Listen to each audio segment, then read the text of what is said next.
Hello and welcome to this week's ITPM Flash. It's great to be back. My name's Ed Shek and we're dancing with the fear of missing out today. It's Saturday the 1st. So, there's a lot of happy talk in the markets. As Jamie Dimon said, the markets are at or near their all-time highs. The market's always right and it's a bull market.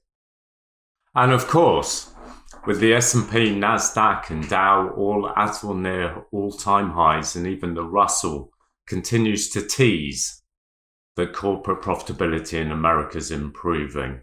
And we're told everywhere how good earnings have been, and we ignore the fact that if you take out the 5 biggest tech companies, earnings haven't been that good at all. And of course, we ignore that 395 out of the 500 S&P companies are underperforming their benchmark. And of course, all that means is a lot of big stocks are doing a lot of the heavy lifting. And as Jamie Dimon does, caught an interview with him, and he's actually quite bearish on inflation, meaning he thinks it's going to surprise to the upside. And of course, as CEO of the world's biggest bank, he doesn't tend to go on telly and say it's all doom and gloom to come. And when asked about why the markets are at their all-time highs, which they were at the time, he just said, happy talk. All I hear is happy talk. And even Mike Wilson's thrown in the towel. So, markets up. Happy talk's increasing. Coming into the summer, we've had our earnings. No obvious earnings catalyst now till late July, early August. And we are also experiencing a bit of an everything rally.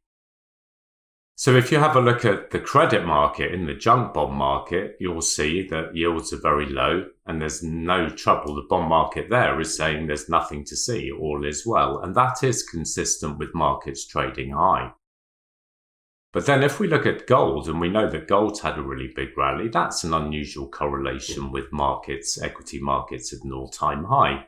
You usually buy gold if you're worried about geopolitical risk, or defensively buy it if the economy is collapsing, or you buy it if you think inflation's going to explode. Well, none of those things are consistent with an equity market at an all-time high. And yes, the Chinese are buying a lot of physical gold, which is fundamentally underpinning, but we observe that it's an unusual correlation. And of course, the best performing sector over the last few months has been utilities. And that's an unusual correlation, because you're not usually buying utilities with equity markets at their all-time high. And of course, there's a big momentum story behind the energy consumption of AI data centers, and that story is playing out. But again, we observe it's an unusual correlation. And what tends to happen when there's a lot of happy talk and markets are at or near their all-time highs is passive money comes into the market, and that's what's happening now. And so for people not like professional traders who don't have the time or the inclination, they're just watching the news, reading the papers or their phones or whatever, and there's a real sense of missing out. And this is why I'm doing today's webinar, Dancing with the Fear of Missing Out. And as a professional trader, you must never have a fear of missing out. But of course, if we're going to trade this market, we can't just be bearish and say, I'll wait for a big correction that may not come, or a sell-off.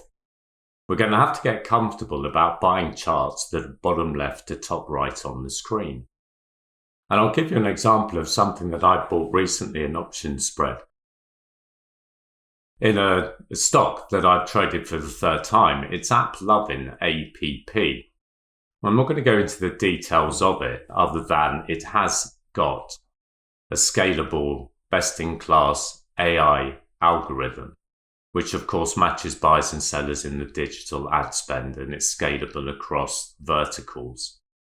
But the point that I really want to get home is, I'm not buying this because I'm bullish on the market. I'm not buying it because it's a momentum trade. I'm not buying it because I think inflation's going to fall.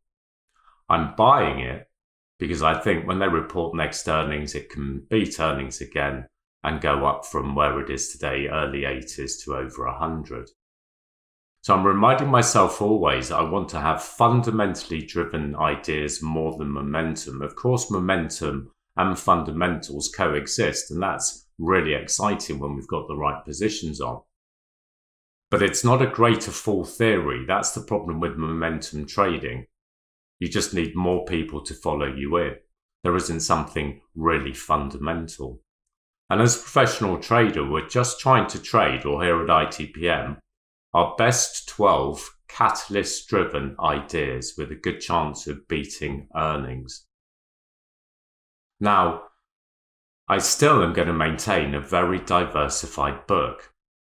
And there's no need for me to get overly long through the summer, even if we have a nice pain trade up. And when you only have to look at the market to see there is such great dispersion in the market, especially in tech, especially in consumer discretionary, and of course the risks, I think, are being underpriced.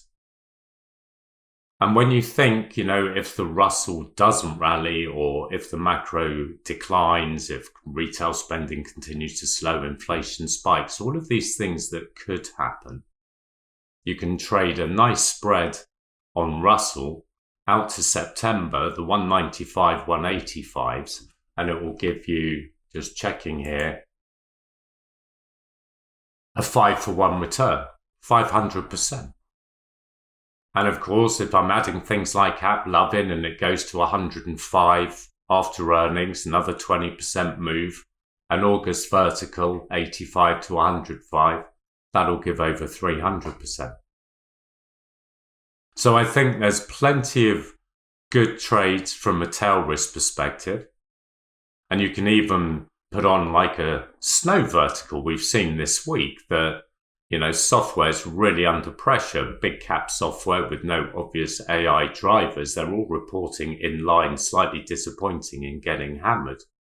And even a 130, 100 put spread on snow will give you 300% return. And of course, the market's broadening out. And we've been talking about this for a while. And you want diversification in your portfolios. So it's okay to have a couple of AppLovin type, quantitatively scaling bottom left to top right charts, but you can also have decent downside protection. And if you are really bullish, you can have half size short positions, because at least they're very easy to double very quickly if you decide that's the right thing to do. So I don't see any reason to have lots more longs than shorts. If I was bullish, I might have slightly smaller short positions and slightly longer duration. And I want to talk to you, or just come back to an old flash I did a couple of months ago. It was called Unfashionable Re-Ratings. And I structured a couple of trades. One was in HPQ and one was in Best Buy. And they've been languishing, doing nothing.